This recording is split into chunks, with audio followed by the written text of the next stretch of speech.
मृत्युंजय ठाकुरे। हे बाबा धवलेश्वर बालालिंग महाप्रभु। दीपम जति परम ब्रह्म दीपम जति जनार्दन दीप हरत मे पाप पूजा दीप नमस्तुते। बाबा धवलेश्वर बालालिंग महाप्रभु संसार सुखी रखंतु।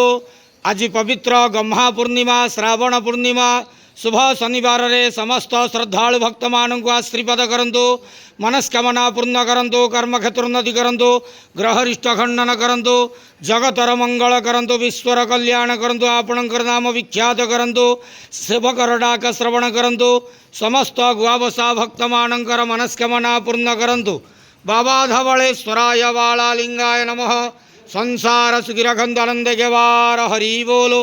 आज पवित्र गम्हा पूर्णिमा रे समस्त श्रद्धालु भक्त मानक आशीर्वाद करंतु आनंद गेवार हरि बोलो। बाबा धवलेश्वराय बालालिंगाय नमो नमः।